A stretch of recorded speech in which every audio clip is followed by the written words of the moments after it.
Cool. Well, in the previous episode, we basically handed the floor to Hoani, who told us about his, he went to hell and back basically with this extremely rare cancer, from the diagnosis to the treatment to having not just one but two mothers of all surgery, then getting sick in between and everything like that. I cannot even fathom the amount of suffering that this man endured, and I'm sitting here with the audacity to talk about my suffering in the form of all the long distance running that I do. It's just I can't compete with that. He's one up to me here, but we want to move on, and I think that this actually is the perfect segue into the next part of the book, the next chapter, which is chapter 7, Everything is Your Fault. And this chapter talks about victim mentality, and we've spoken a lot about victim mentality, and it's my personal favorite chapter, because I think victim mentality is the number one problem that is faced by humans. And I think almost all human problems can be traced back to a victim mentality. And just going off the back of Hoani's cancer story, you have every excuse to see yourself as a victim of health, that you've had the most unfair hand imaginable dealt to you. Yet you never saw yourself as a victim. Not even once, not even in the depths of it all. Like we've been speaking about this for a fair bit on and off camera, but it does no good to anybody to play a victim or to feel as though, yes, there are going to be like real victims of violence or victims of crime, but to use it as reasoning for not progressing is just, it's not acceptable. Yeah, that's the thing that that I've found as well, and it took me about so when I flipped the power hierarchy upside down in the debtor-creditor relationship, that piece of wisdom hit me like that. It was instant. I just instantly gained this new perspective. But my perspective on victim mentality has taken a solid decade, probably the vast majority of my adult life to form. And it didn't just hit me. I've indulged in victimhood before.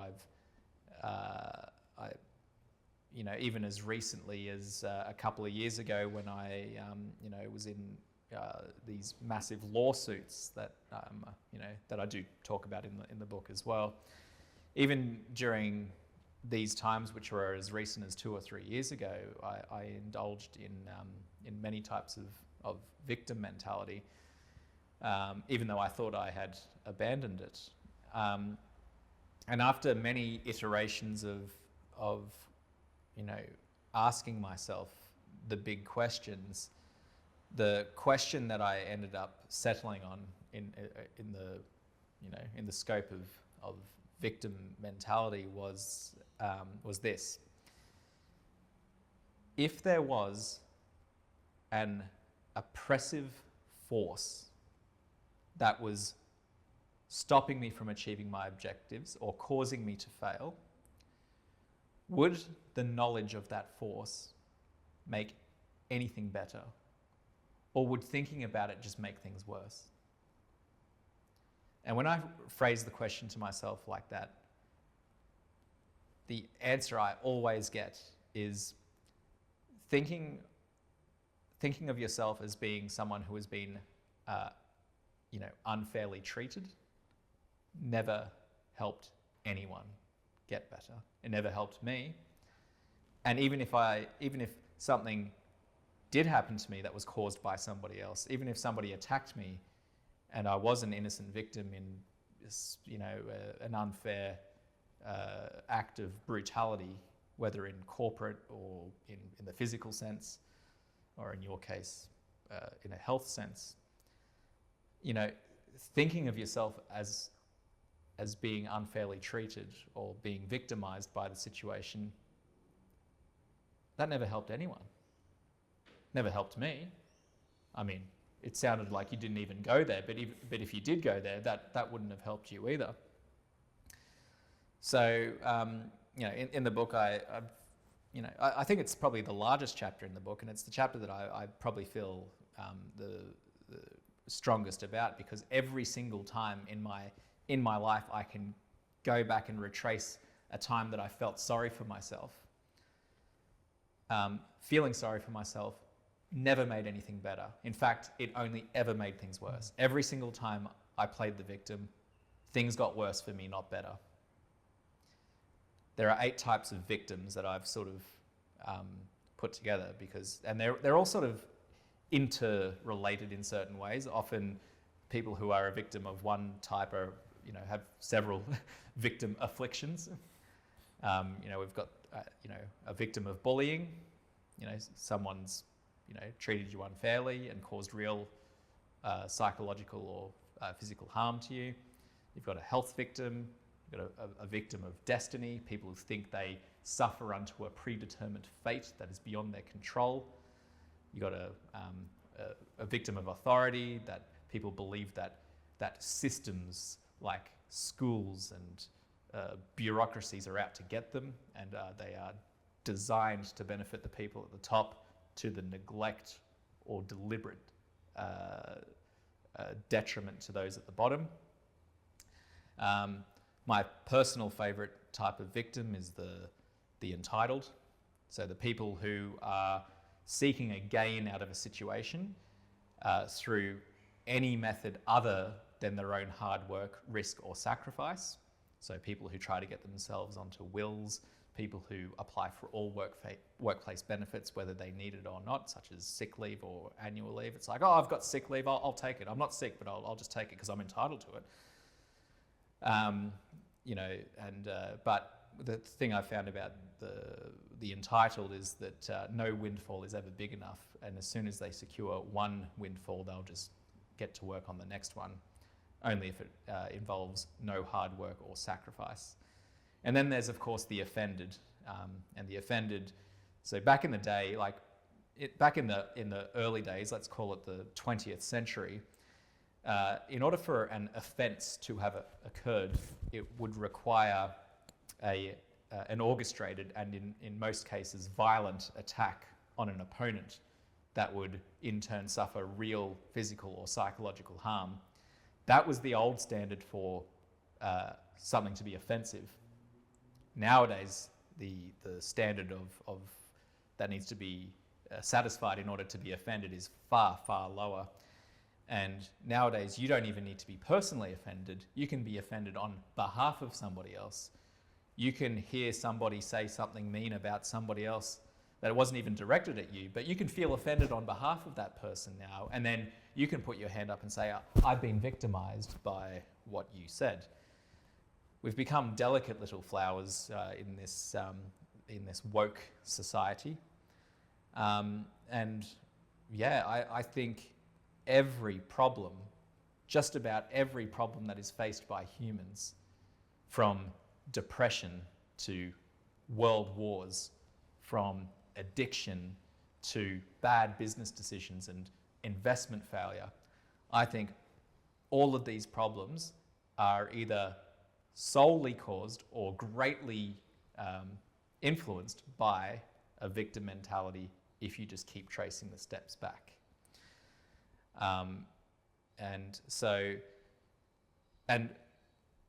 And here's the thing about a victim mentality that a lot of people kind of get confused about, because a lot of people say, well, what if something really bad did happen and I need to say what happened, I need to, if somebody, beat the shit out of me or stole from me or, harmed someone that I care about, and I need to you know, subdue this person either criminally or civilly, or you know, and that is, you know, that's a fair enough question. Victimhood is not the story you tell to the outside world. It's not stating a fact. It's not standing up in court and giving evidence, or it's not, you know, prosecuting wrongdoing.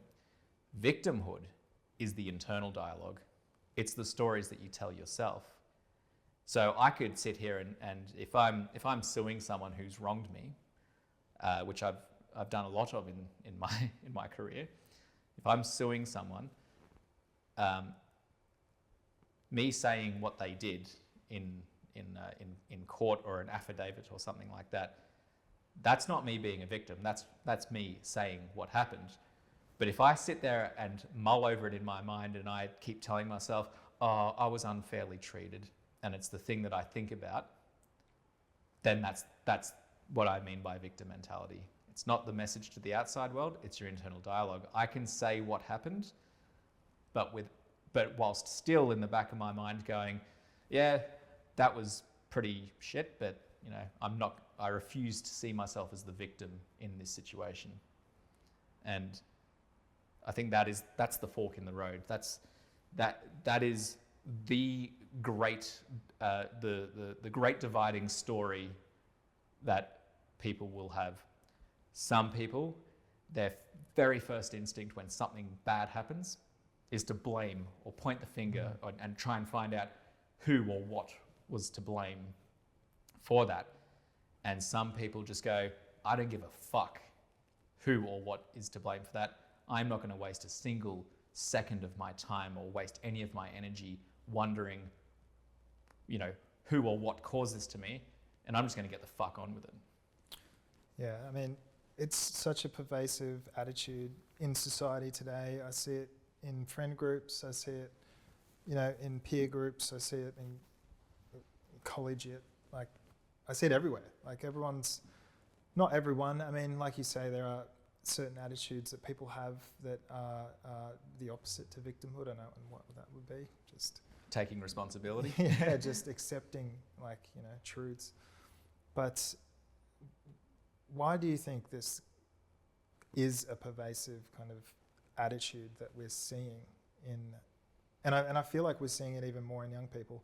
And I think we did start to discuss, but maybe didn't get into it earlier, but like there's clearly a generational wealth gap that we're seeing, and you know, there's a multitude of factors, not least being the fact that, you know, whilst productivity has increased, wage growth has stagnated, cost of living has increased, like inflation, yada, yada, yada. It's more expensive to do shit these days. Yeah. And there's a comparison between, I mean, there's some statistics, I don't know them, but there is something along the lines of, you know, you would need to earn 250 grand a year to equal the lifestyle that your parents had on 80 grand a year 25 years ago. Those are all made up numbers, but yeah, you know what I'm getting at, along those lines. So do you think that has a lot to do with why people feel that, you know, that the social contract hasn't worked for them as well as it did for their parents? And I guess what we expect in an advanced Western economy is to constantly be improving our living standards for, you know, generations to come. So I guess in that context, do you see that as being an influencing factor as to why this victim mentality seems to persist? Wow, there's a lot to unpack there. And yes, I do think the economic conditions are a huge influence in that. And I posit that Western economies have been declining since the 90s. And I believe the reason that they've been declining is because of woke ideology. I believe that our societies have systemically deprioritized economic advancement in favor of woke ideology. What I mean by that is, and you know, a classic example of this, and this is extremely controversial, is the climate agenda, for instance.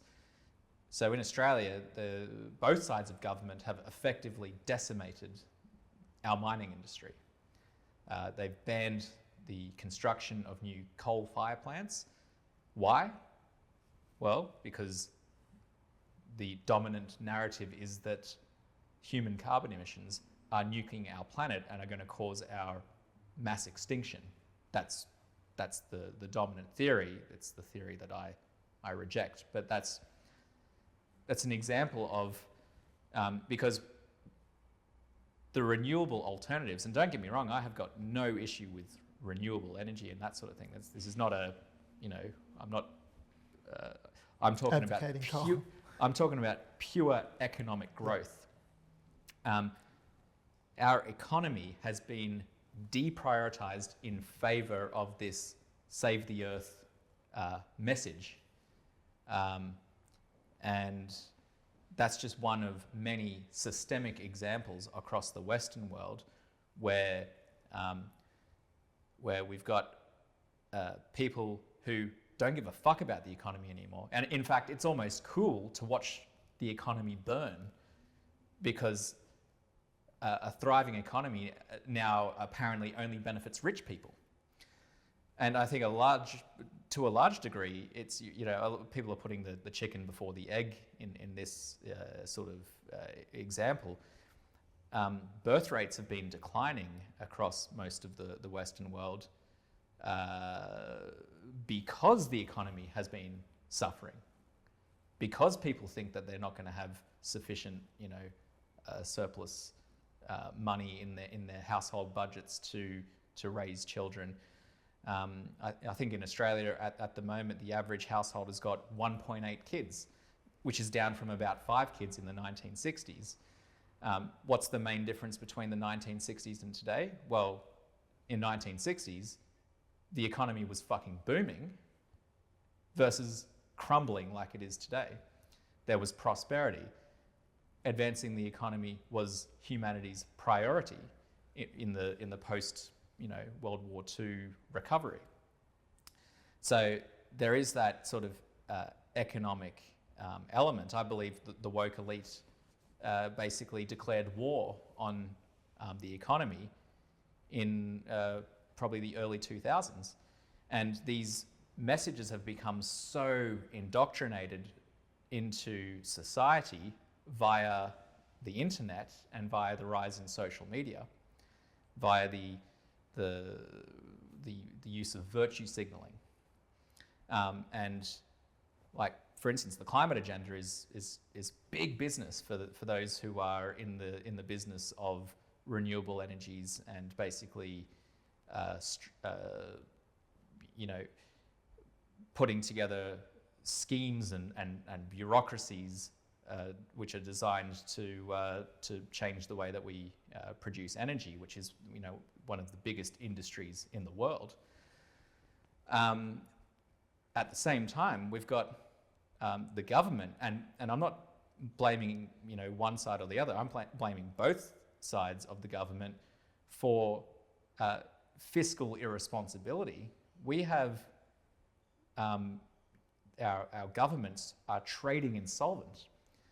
And, and what I mean by that is our governments are now, it's no longer even looked down upon to be trading at a budget deficit.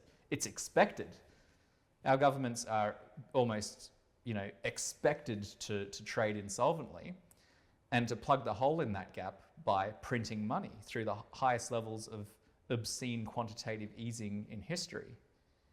And if the governments if the governments are allowed to trade insolvent, then why can't we?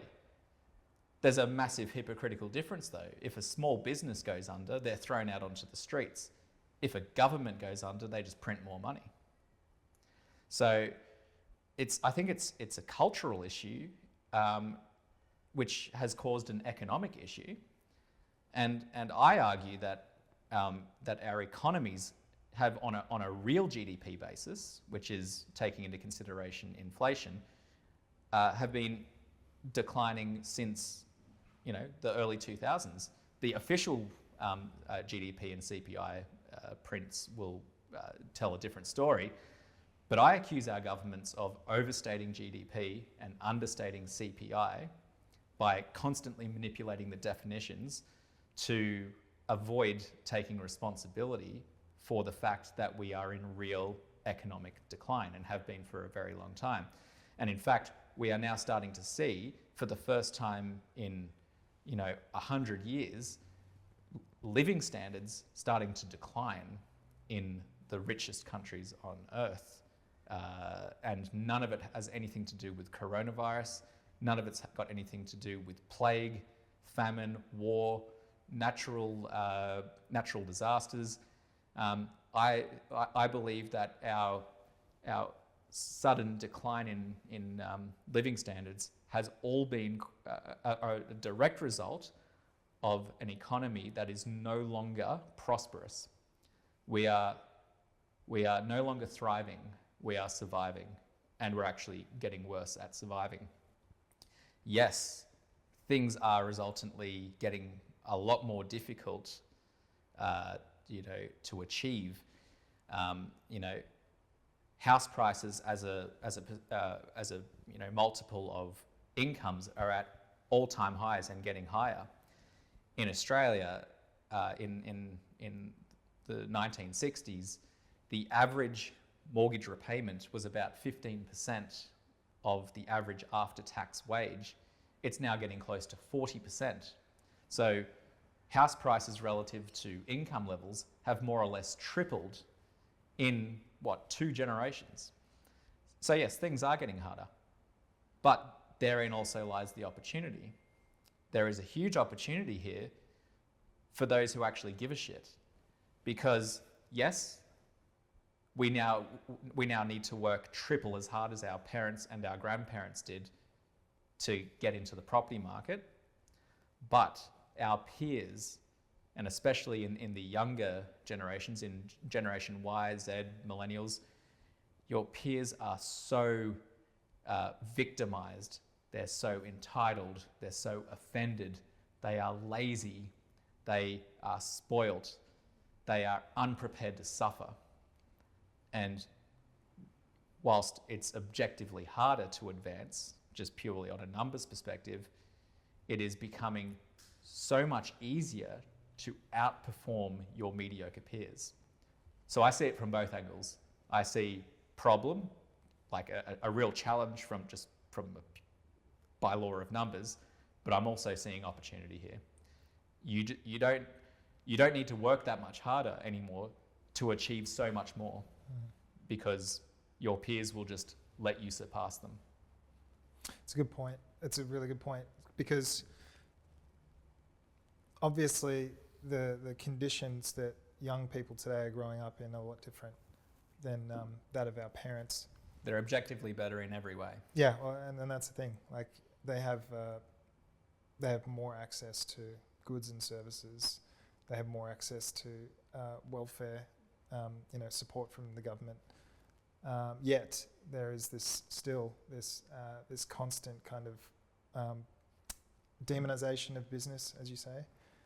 It's not sexy to be a business owner amongst a lot of peer groups. They might like themselves to have the benefits of having financial freedom, but there's also this kind of really, Marxist kind of concern about capitalism and its exploitation of labor, and I see this like among really intelligent people, but this attitude still seems to kind of cut through, which is kind of baffling. I see the wealth gap as naturally occurring and not as a result of dictatorial powers. And the reason for that is if you have capital and you achieve a rate of return which is above the rate of GDP, then you are going to have a portfolio that is going to be growing in value by more than the economic output of your nation. So you're basically by default achieving more, than the average. So the gap between rich and poor is always going to be stretching, always going to be, but that's not as a result of unfair wealth distribution. It's not like there's some God out there that goes, I'm going to take all the wealth and I'm going to give you some, and I'm going to give you some. I'm going to give you. That's communism. but no, this is just by the laws of mathematics. If you've got a portfolio and you generate positive returns and you keep adding to that capital, your wealth is going to go upwards. And if you don't do it, and if you're going to squander and sit on your wealth and not put money away and not save, which is a choice, and it's an opportunity that everyone in a free society has to engage in, you are going to be, objectively left behind. So I don't see this wealth gap as being a major issue, because, I mean, for the vast majority of the last sort of 100 years, possibly excluding the last 20 years, but for the vast majority of modern history, yes, the rich are getting richer, but the poor are getting richer too. I can't remember the exact figure, but like back in 1900, in the year 1900, I think it was something like 60%, or some ridiculous amount, 60% of the world lived in abject poverty, which is living on less than $1 per day. That percentage is now 8%. Now, if that's not a fucking miracle, and a miracle which was given to us by capitalism, mind you, I don't know what is.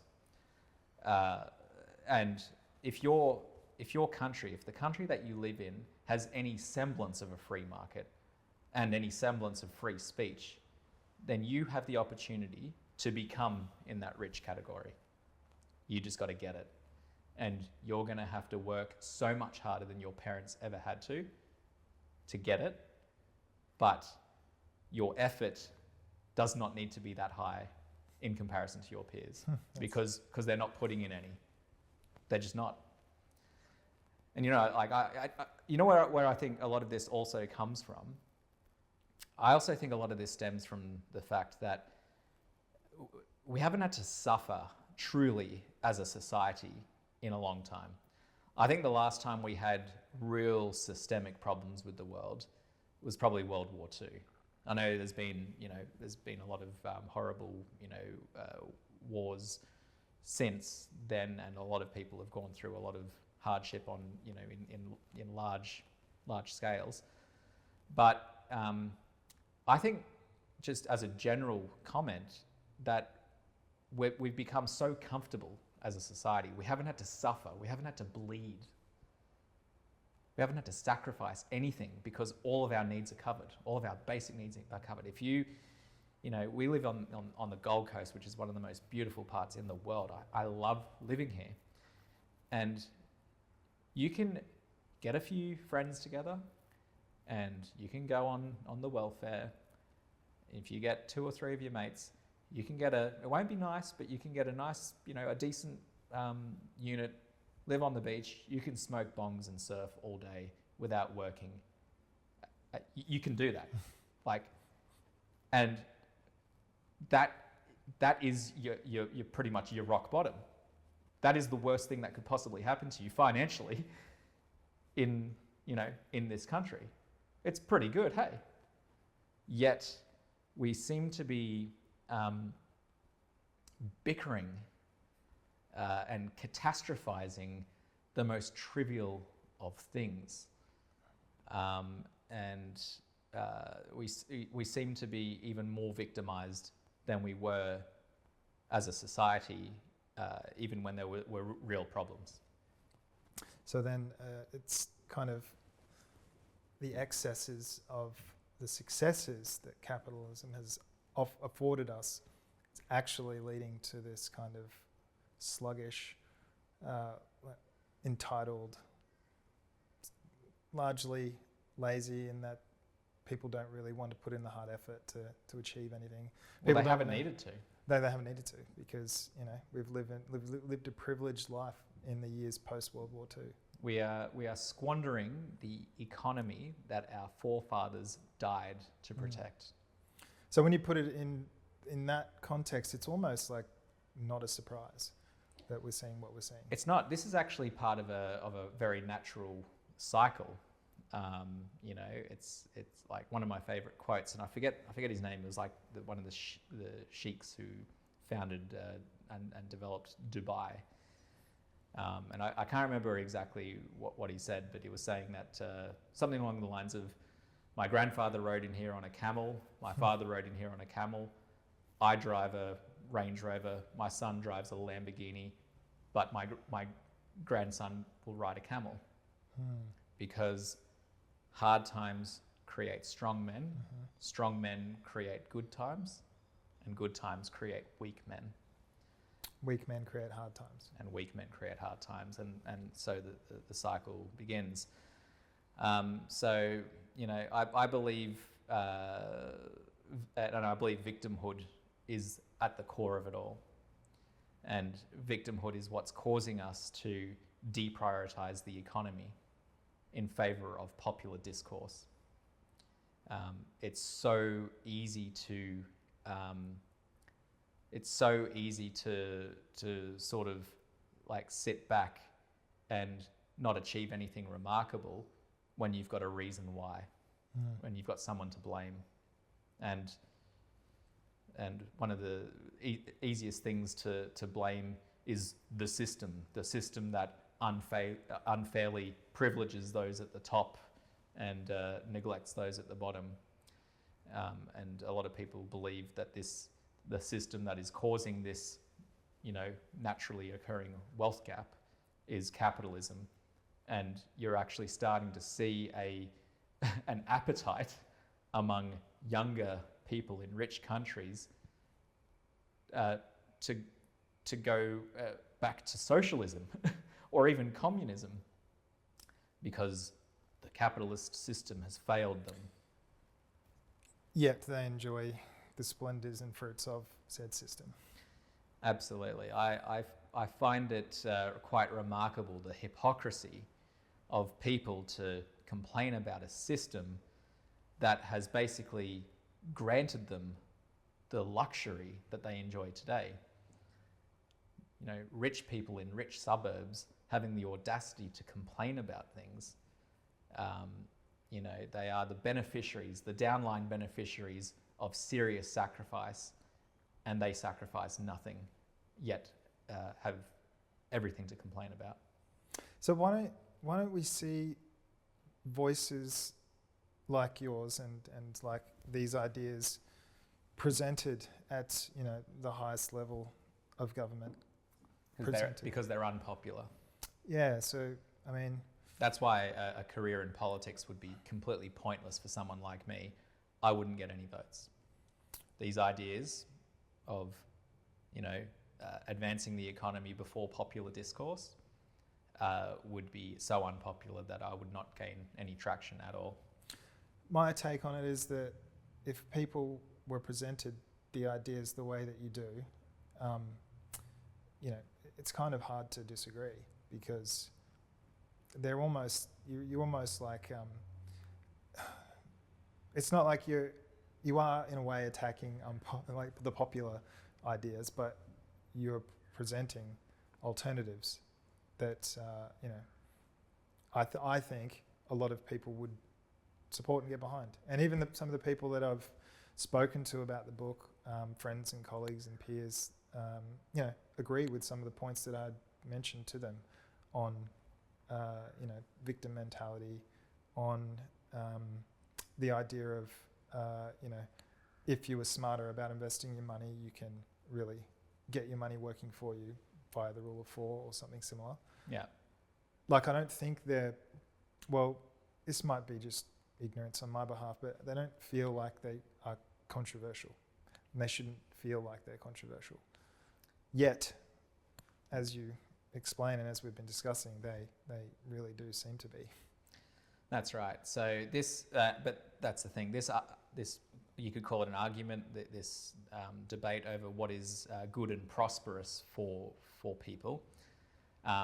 It's a conversation that is not going to be founded on logic or reason or rationality, and these ideas will not be, they won't spread through words. They can only be spread through actions.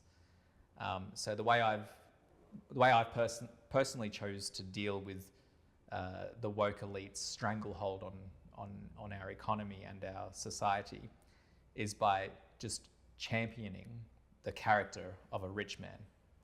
And I believe that if you just live by your ideas and sure, talk about them, challenge people, be open to debate, and don't hold back either. Like if you're going to a party and you've got an unpopular opinion, say it, and be prepared for the criticisms that may come, and be prepared to talk through them. But it's the kind of thing that this problem that we have in our society is not going to be solved through discussion. It's only going to be solved through action and living according to your values as they evolve.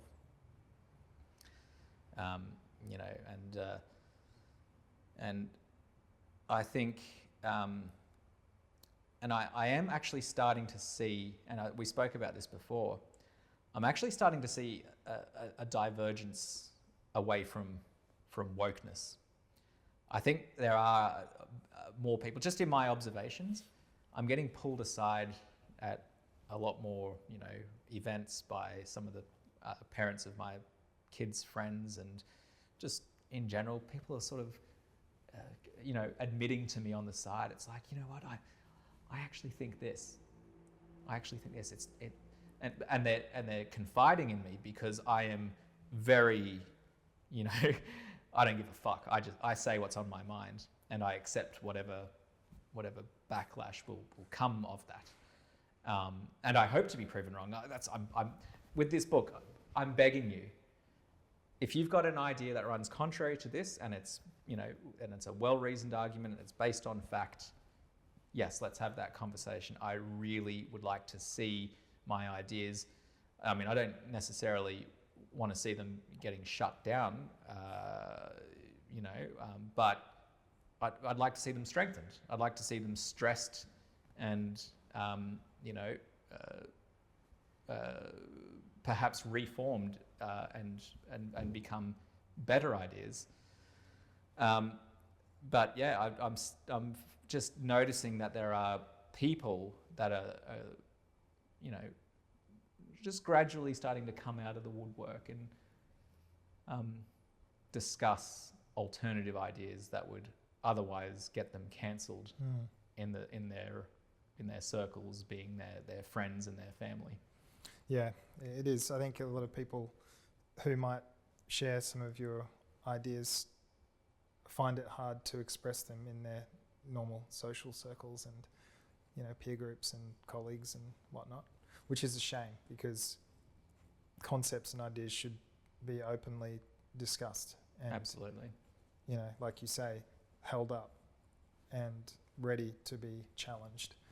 It's how we progress, it's how we learn, and it's how we improve on the knowledge and wisdom that we have. That's right. I mean, and this book is basically it may as well be called 11 Things That I Was Wrong About, that I have changed my mind about. Yeah, I got to say as well, I like that you're not pointing the finger at anyone but yourself. That's right. The book is about lessons that you have learnt, and through experience, through trial and error, and I do sort of express my you could call it disagreement with a lot of the ideas that like broader society takes for granted to be true, but I do so in a way that I think the only person whose judgment you should care about is your own. So this is actually a book on me judging myself and hating myself so badly to the point of needing rapid transformation to break down the destructive ideas that I had and replace them with better ideas. And it's an ongoing mission. It's something that I aim to keep doing. When old ideas become defective, I want to replace them with better ideas, and that's going to change. So, spoken about victim mentality. The next chapter is we'll touch on it briefly. I mean, the chapter 8 is called The Black Hole, and I talk about a few lawsuits that I've had, and with the idea that if you want to achieve anything remarkable, particularly in business, if you want to build a big business or build any business that's going to have any degree of mainstream success, it is all but certain that you're going to have to sue or be sued at some point. Someone's going to throw rocks at you, or someone's going to steal from you, or fuck you over, breach a contract, and do horrible things to you. And I felt that this part, even though my business challenges are quite unique, and I don't think that these experiences are going to happen to everyone who embarks on this journey. But that were these are the things that I learned through those experiences. In that, there are people out there that are going to try and take what you've built. They're going to see what you've built. They're going to get jealous, and they're going to want it for themselves. They are going to because they only see the outcome, the benefit. They see you enjoying a luxurious lifestyle. They see you flying around the world, business class, with your family, staying in 5-star hotels, dining in Michelin star restaurants. They only see the reward. They didn't see the 10 years of grind you put in, the not having a weekend for 10 years. Christy and I both worked 40 weekends a year. We probably had maybe 8 to 10 weekends off per year, maybe a grand total of let's call it 16 to 20 odd days off per year. We were working more or less 24/7 every waking hour. We didn't take sick days. We didn't take annual leave. And you know what? We didn't complain about that either. And after all those years of sacrifice, living according to the rule of 4, not enjoying any of the luxuries that come from success until such a later time in life. But now, people only see, what we get to enjoy now, and they want to take it from you because they feel like, well, if you've got that, then you obviously didn't earn it.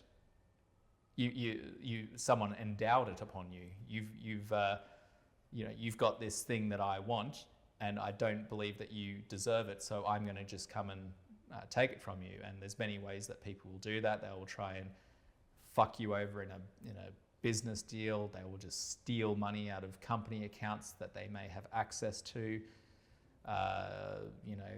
Or they'll just bury you in litigation just to make you suffer, basically.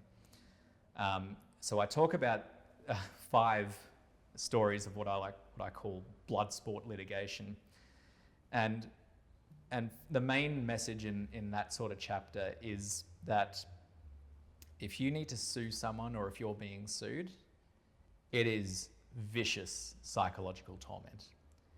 And a lot of people don't talk about it. And I don't. Maybe it was much more traumatic for me when I was going through these times than it is for the average person. But it really affected me. And just the worst part about it is you don't know what's happening.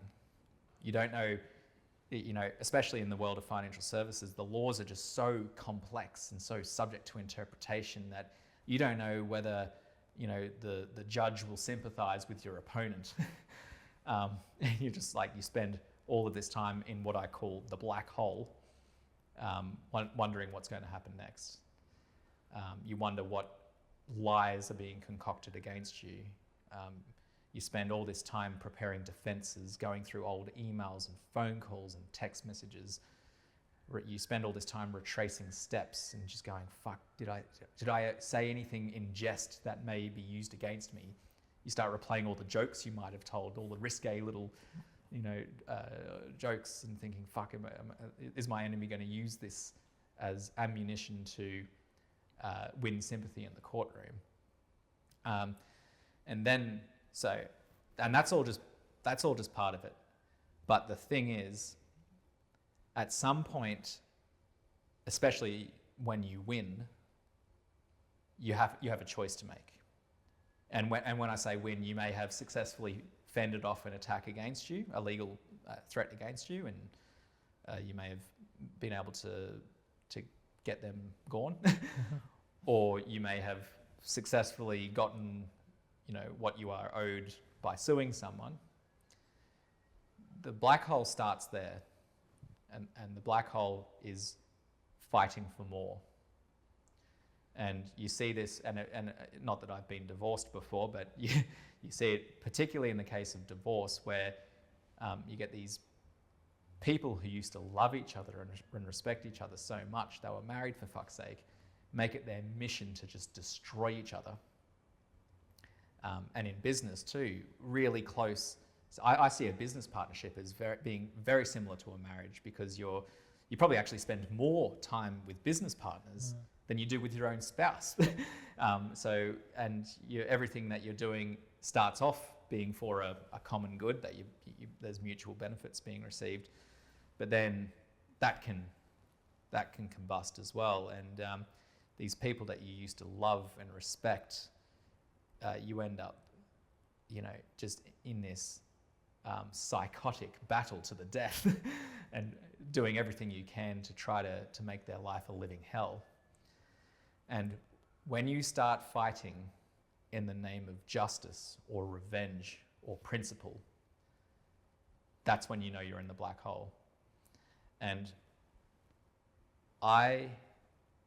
what I've learned from all of the lawsuits that I've been in is that when the matter is resolved and you have either subdued your opponent to the point that they're not going to attack you anymore, or you've gotten a settlement from attacking someone that has wronged you, you walk away. You take the win and you let your enemy live another day. What about if you lose? Same thing? I've never lost. I don't know. And I guess it's interesting because the motivations of someone become so much clearer, not when they are winning, but when they are losing. So if you're losing the fight, I say, defend your honor to the death, you know. But the moment you have an opportunity to end the fight and walk away still intact, you take that opportunity, even if it means copping a loss, even if it means that you will never right what was wronged, because there's a really good chance that your enemy will self-destruct one day, and you do not want to find yourself in the explosion zone when that happens. You can rest assured that if your enemy steals from you or lies to you or, you know, intentionally breaches a contract to gain an unfair advantage with you, you can rest assured that they have no sense of justice, no sense of equity or rationality, and they would rather lose everything they have than restore what they took from you. So don't waste energy when just walk it's not away. needed. Walk away. Even And you know what the hardest part about the being in the black hole is?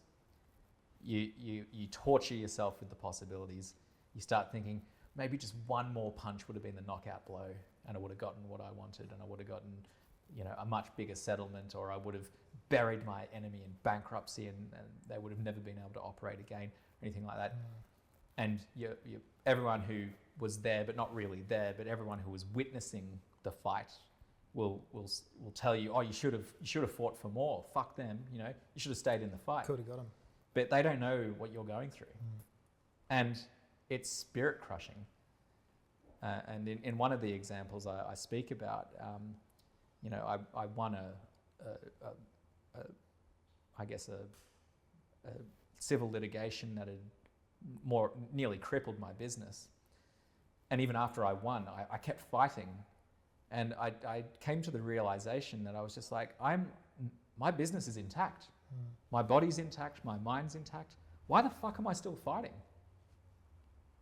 And then the moment I stopped fighting and just focused on my business, I grew my business to quadruple its peak size, quadruple its pre-decimation size, just 2 years later.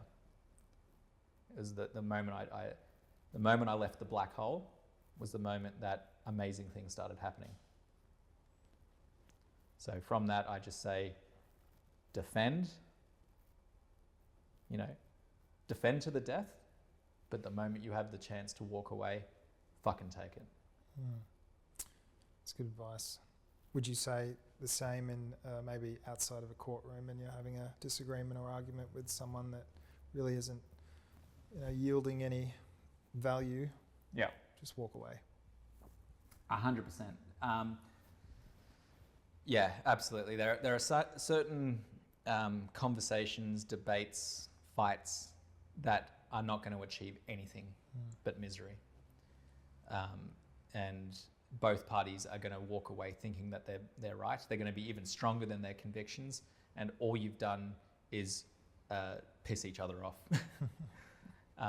So when I start to realize that a conversation is basically just going to be, you know, who can scream the loudest, I'm just like, look, let's not have this conversation. Let's talk about something that we can agree about.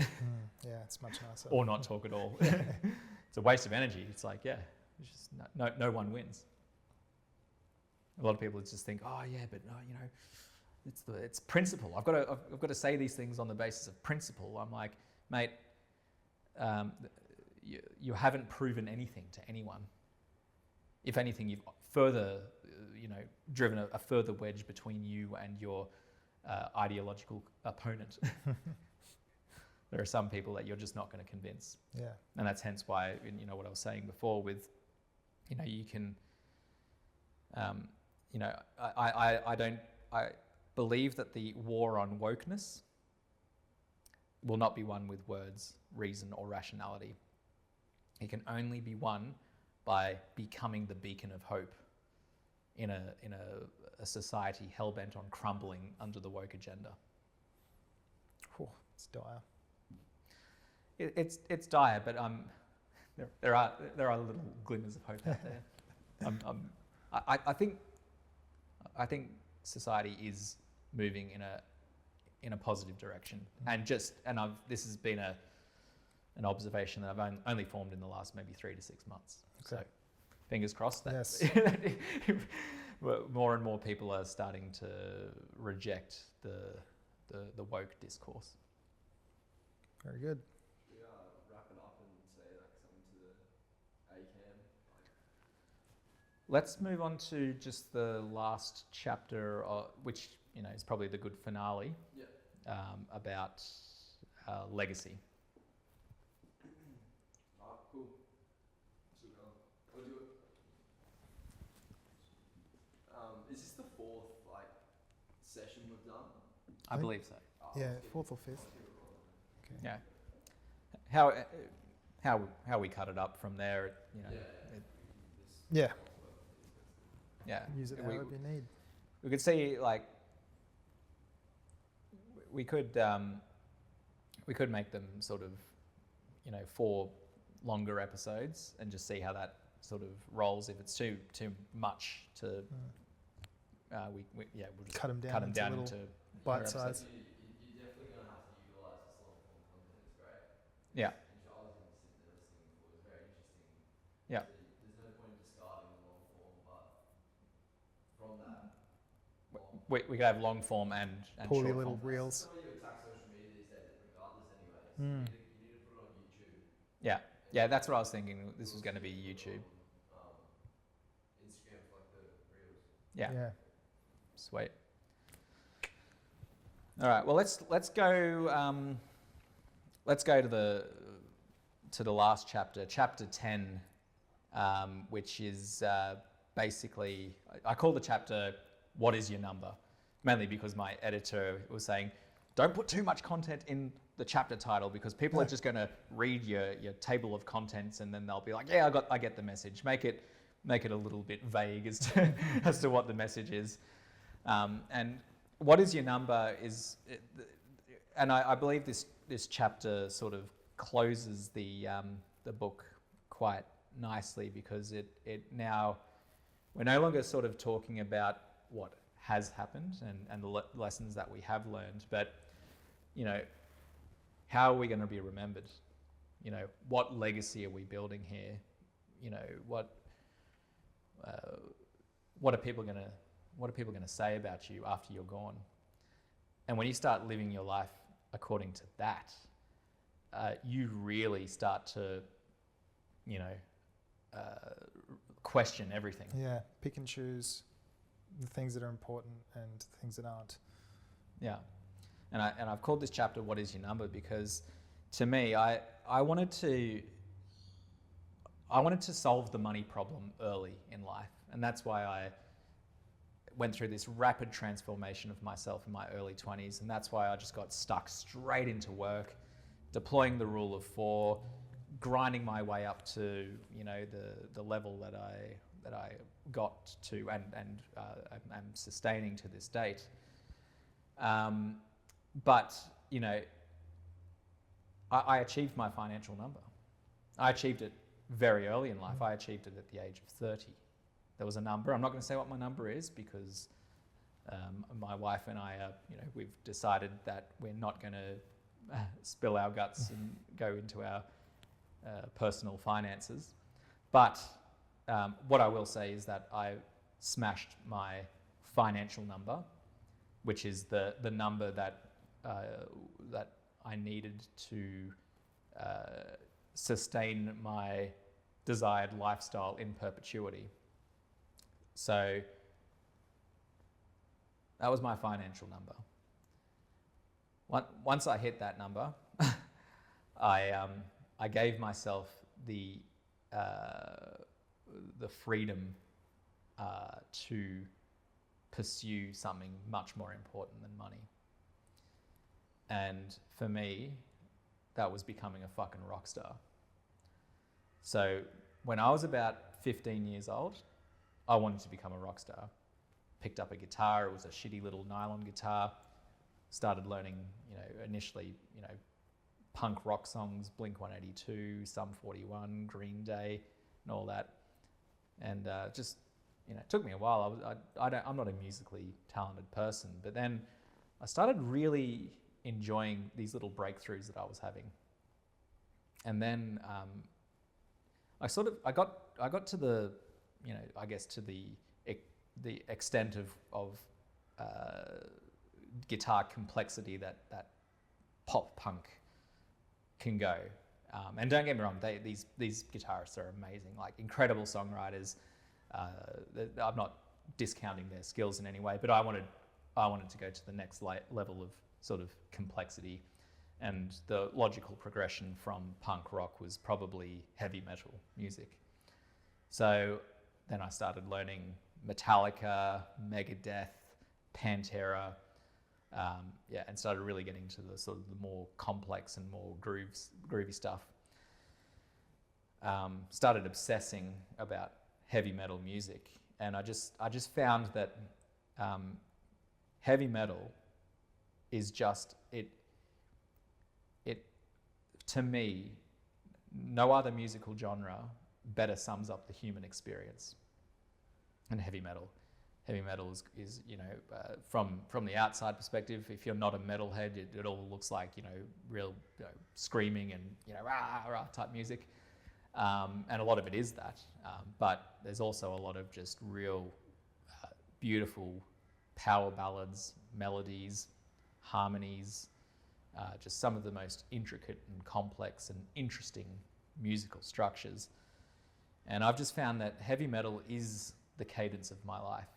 I experience my life in the groove of heavy metal.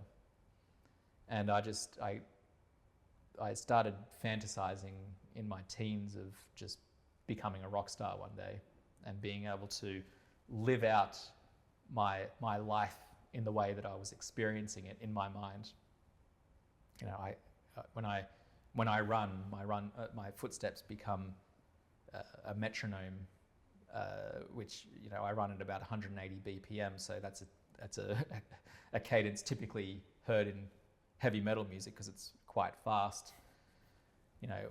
Whenever I see fence posts and parallel lines, I just imagine manuscript or tablature, and I start just mentally filling them up with complex guitar scales and solos and riffs. I'm just tapping on myself little complex drum riffs that I'm thinking about incorporating into another song.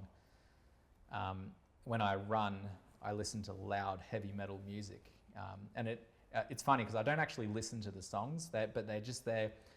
I see heavy metal music as being the salt and pepper of my life. Not that my life would be bland without it. It's just it enhances the flavor of my life. It makes my life taste more like itself. And so I said to myself from a pretty young age, I'm like, Bryce, you're going to be in a heavy metal band one day, and you're going to be very successful at it too. But I gave myself one precondition, and that is step one, become rich, get your financial number first. Step two, become a rock star. I hit that number at age 30, and to reward myself, I have dedicated every Thursday is metal day. Unconditionally. It's tattooed in my diary. It even says that in my calendar, metal day. No one can book me in at that time. And I use that time to write, record, promote, and just think about heavy metal. In fact, today is Thursday. Today is metal day. But I see this book as being highly conducive to the heavy metal because heavy metal makes a huge appearance in this book. And and this last chapter is about legacy and how we're going to be remembered. And I've done a lot of searching and a lot of thinking about this sort of thing, and I've achieved some pretty remarkable things. I've scraped myself off the gutter, built a multi-million-dollar financial services enterprise. I've developed fintech software. I've run ultra marathons. I run the distance of 1 to 2 marathons per week. That's just what I do. I'm a husband and a father of 3 absolutely beautiful kids. We're happy. We're healthy. We've got everything sorted out, really. There's only one thing left for me to do, and that is to become a fucking rock star. So when I think about my life as it is now and the way I'm going to be remembered, it may be cool that I've done all these things and made some money, put a financial planning business together, became self-licensed, developed fintech, run marathons. It may be cool to do all of those things. And a lot of people have done all of those things. There's a lot of really, cool and remarkable people out there. But nobody in this world, according to Google searches anyway, no one has done all of those things whilst also having 1 million streams of their heavy metal music. out there on the internet. So I hit my financial number already. That's done. Obviously, I'm working on maintenance, 105%. So everything I do in my life, I'm always pushing 105%. So financial number times 105%, that needs to just keep growing at that level. But now I've got a new number, and that's 1 million streams. I will deem myself to be a rock star when I get 1 million streams of my music out there.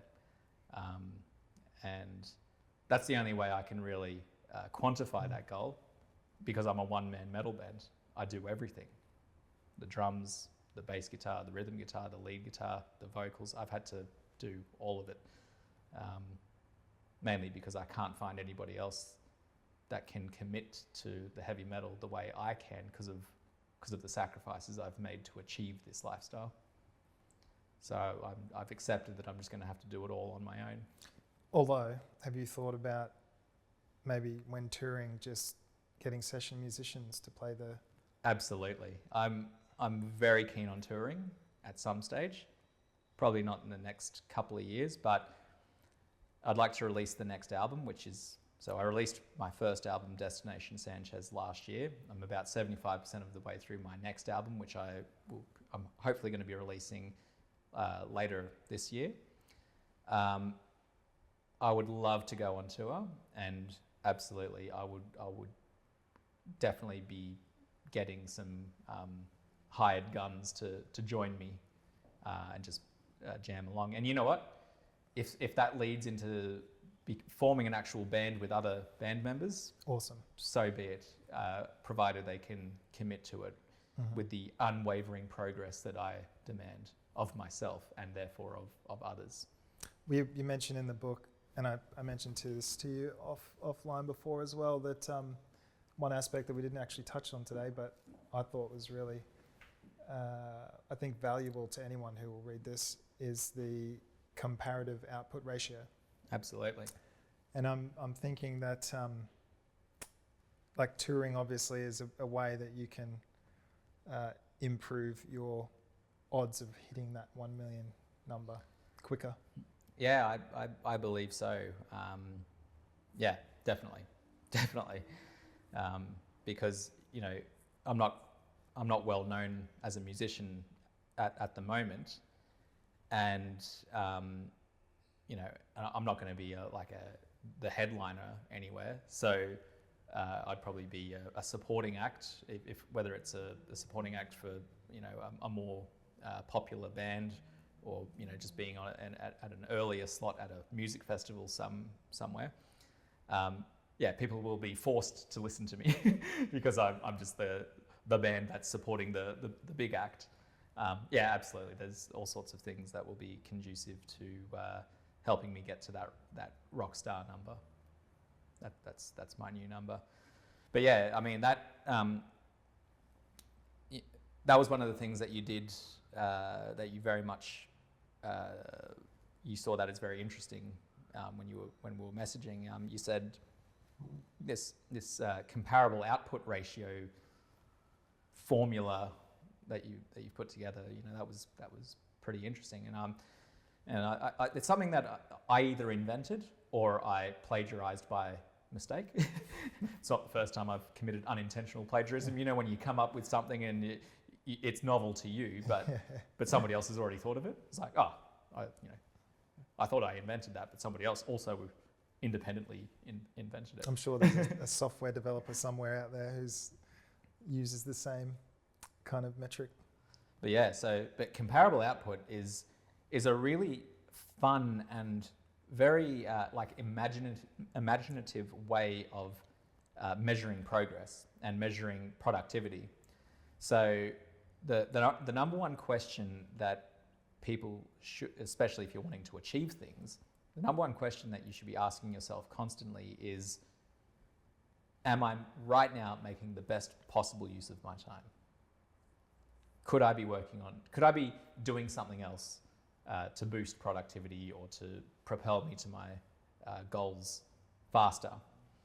And so I devised, whether, you know, myself, or unintentional plagiarism, this metric called comparable output ratio. And I've used that a few times to sort of measure my output versus my peers, or versus my yesterday self. We sort of made the scenario of like, trying to race your ghost on Mario Kart, trying to beat your best lap. So you can use comparable output ratio to do that. And I mentioned before that I developed a fintech software. So I guess the very first time I realized that I was deploying the comparable output ratio formula to measure productivity was in my rejection of the industry norms of how long it takes to generate compliant advice documents. It was crazy to me. The average amount of time it takes to generate compliance documents in my industry is anywhere from 10 to 40 human hours, and that's even with all the advancements in technology and AI that we have at our fingertips. Those are still industry norms. So I just chose to reject that because it's fucking insane. I built a software from scratch. I built algorithms that would convert static fact-find input data into dynamic text strings, which would ultimately form advice wording in a way that makes it so that you can do produce a complying statement of advice. And I say complying as in that I've had independent auditors look at my statements of advice, and one of the audit results, which I'm almost embarrassed to say, was 100% compliance. He could not literally find any possible thing to even interpret as being non-compliant. But normally, a good compliance rating for an audit would be anything above, say, 90%. And normally, the things that you get marked down upon just to make it look like that you've found something and that you're going to improve upon. It's all for perception. Yeah. But yeah, I got my software to put together these advice documents with a 96% average compliance rating, which is incredible. It's far better than any financial services software that I've ever used, even the most mainstream ones out there, and so much quicker as well. 15 minutes it takes me and my team to do one versus, let's call it 10 hours, which is, most people in my industry won't even balk at that figure. They'll be like, yeah, it takes about 10 hours to do a statement of advice. So I look at that as being a comparable output ratio of 40, because 15 minutes goes into 10 hours 40 times. Mm. I've got a couple of really cool choices that I can make now. I could either do the same amount of work in time as my peers and do 40 times the amount of business, or I could do the same amount of business in a 40th of the time. And I choose to reside somewhere in between. Some weeks I work like a madman, just pumping through huge amounts of business. And other weeks I'm just chilling, playing golf, sipping Aperol Spritz with my wife in Italy. But either way, I consistently do more business than my peers, not because I measure the output of my work in time, but through comparable output. And that's not the only way you've used it, is it? It's, doing the seminars, as you say, is a good example of... Seminars is the perfect way that is comparable output in action. Mm. I've done many seminars. I've spoken at conferences all around Australia in front of thousands, if not tens of thousands of people.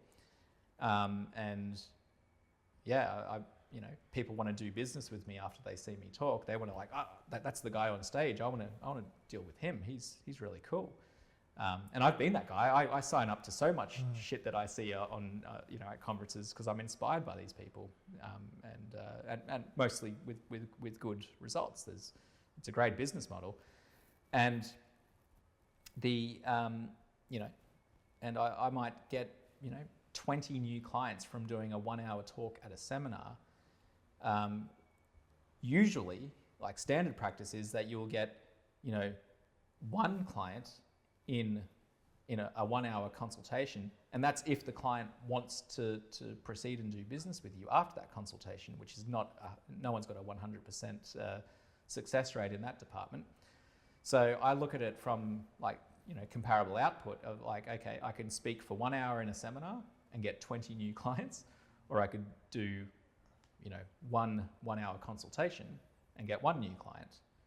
The comparable output ratio is therefore perhaps 20 to 1, doing 20 times the amount of business in the same amount of time. Because your consultation could also be a 0. Exactly. Yeah, it's at least 20 to 1. It's 20 plus. Yeah. No, I think that's a really good practical little bit that people who read this can maybe take away and think about the way that they're doing whatever it is that might be, building a business, doing their day-to-day job, pumping out reports, whatever it is, like thinking in that way. How can I kind of get... How can I optimize? How can I optimize my output and maybe minimize? Because the way you put it in context in the book is also interesting. It's the idea of work harder, not smarter. Yeah, that's terrible advice. When I hear people say, "Oh yeah, work smarter, not harder," I cringe. It's popular wisdom. Yeah, I'm just like, so you can't just click your fingers and become smarter. Some people aren't smart, but there's a lot of really dumb but very successful entrepreneurs out there, and they are successful because they've worked hard. But avoid falling into the hard work trap too. So it's not, a lot of people are make it their mission to be the hardest working person in the room. They're always talking about how much overtime they've done. I worked 70 hours last week, 80 hours. I worked 100 hours last week. I'm the hardest working person here. I'm like, great. And what did you achieve? That's the thing that I'm more interested in. It's like, what did you actually achieve in that time? And, so yeah, I don't think the strategy, I don't think you necessarily need to work harder. Although I believe that you shouldn't make an enemy out of hard work. Hard work is one of the key ingredients to success. But what I'm saying is that don't measure work by the amount of hours that you're doing, but by the hardness of the work. Yeah, I like that. And I guess to bring it back to where we were meant to be right now was really wrapping up, I think, on the legacy piece. Absolutely. And so Metal for you is the next step in your...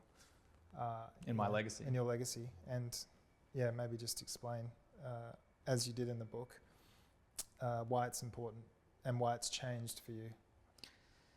Yeah, it's just... it's the new thing that drives me, and everything else is just like a means to an end.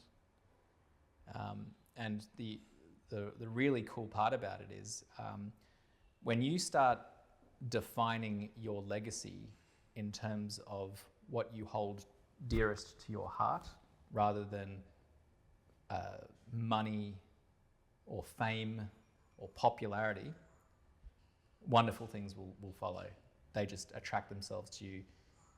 If you start defining your legacy in terms of really carefully curating what is valuable to you,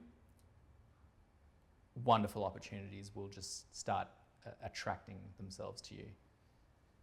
And the money and the success and the fame, all of that stuff will just come. They're all just a byproduct of you living virtuously to your mission and being very careful about the way that you craft your legacy. I really also liked in the book how your take on how people really want to leave a financial legacy for their kids, right? But by doing so, you're almost, you're taking away from them in that, and I feel the same way about my kids. Like I want my kids to be able to go out there and have the agency and skills and ability to make their own fortunes. And, that's what we're talking about here, is like how to live a good life, and by giving everything you've made to your kids, you're kind of taking away the opportunity for them to then go and do the same. Exactly. I believe parents should tell their kids not to expect any inheritance when they pass away. You should tell your kids that you're going to spend every cent of what you've accumulated, and that they're going to have to earn everything that they accumulate. Because the moment that your kids start expecting this financial windfall, especially a large one, if you are building a large, investment base for yourself, it provides a disincentive for them to go out and work and grind their way up to build their own empire. And that's not to say that you are actually, I'm not saying go out there and spend, make sure that your kids don't inherit anything. That's not what I'm saying. Obviously, their inheritance will be of, reasonable financial substance, especially if you follow the ideas expounded in this book. But it's more about the expectation. The best thing that you can do for your kids is not give them money, but teach them about money. And if you're not a financial expert, get one. Get someone who is a financial expert. Get a mentor, or encourage them to find their own. They might go, oh, I don't want to speak to your financial advisor, Dad. He's boring. That's your business. I want this, cool and hip, upcoming guy with new ideas and stuff. Fine. Encourage your kids to go out and embark on that journey. And if they're not going to be financial experts themselves, then find the best motherfuckers that money can buy. Absolutely. And because as much as your family will appreciate the extra income now, eventually they will resent you for it. If you are prioritizing, earning more money at the expense of never seeing your family, the initial high will be there. Yeah, we've got a bit more income. Yeah, Daddy's out there busting his ass, working overtime and working on weekends. And yeah, now we've got a lifestyle that's a little bit better. But after that initial high wears off, and after all that extra income is squandered keeping up with the mediocre Joneses, all that's going to be left is resentment. And after that, your kids won't even know you anymore because you're never around. And with noble intentions too. I think the hearts of these men are in the right place. Don't get me wrong, but the real issue is not that they're being a good or a bad parent. The issue is how they have defined their legacy. Your kids would forego some of the extra income just to know that you are working on something cool, or pursuing your passions, or fulfilling your own childhood dreams. Your kids will love you and respect you so much more if you do that.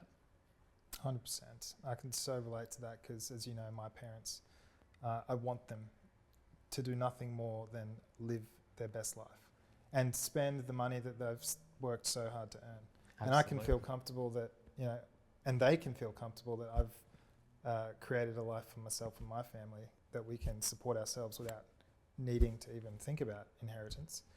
And that's also something I want to pass on to my children, that sense of not needing to rely on us. And I think as parents, that's our main job, is to get our kids ready for the world so that we can let them go eventually. Yeah. As hard as that's going to be. I'm definitely going to cry. Yeah, I don't when my kids leave home, I'm going to have the biggest empty nester fucking syndrome ever. I know I will. I don't know if I'm going to let them go. I think they're just going to stay stay with me home forever. But nothing could make me prouder to just watch them succeed. Yeah, exactly. And especially if they do something different to me, like if they go and excel in a field, not in financial services or anything like that. I want for nothing more than them to just be the best version of themselves. And you know what else like all the lessons in this book, I don't want them to be victims, feel like they're victims. I don't want them to feel like they're entitled. I don't want them to be blaming others for, you know, misfortunes in their lives. So, yeah, it's kind of that legacy piece. That starts with you. Yeah, exactly. And mate, you, my friend, have had every valid opportunity to victimize yourself, but you didn't. And that's a fucking legacy. Amen, brother. That was a fucking wrap. Good rap.